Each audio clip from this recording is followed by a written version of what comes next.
যার সংসদে দাঁড়িয়ে তার নাম হচ্ছে রাঘব চাড্ডা, যেভাবে গরিবদের সঙ্গে এবং গরিবদের পাশে দাঁড়িয়েছেন, আমি তাকে অনেক ধন্যবাদ জানাই। তবে পার্টিতে এখন আসার পরে তারপরে এখন চলে আসবে বিজেপিতে, আম আদমি পার্টি থেকে ছেড়ে এখন বিজেপি থেকে যোগদান করবে। জল্পনা চলছে এর মাঝেই।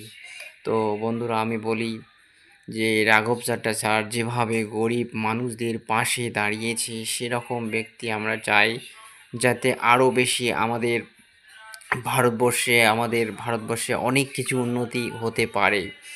তো বন্ধুরা, এবং শিক্ষা সংস্কৃতি থেকে শুরু করে সমস্ত কিছুই যেভাবে আওয়াজ তুলেছে সংসদে দাঁড়িয়ে, তো এরকম এরকম নেতা থাকলে, এরকম লিডারশিপ থাকলে কিন্তু আমাদের ভারতবর্ষে এক উন্নত শিরোনামে পৌঁছবে বন্ধুরা।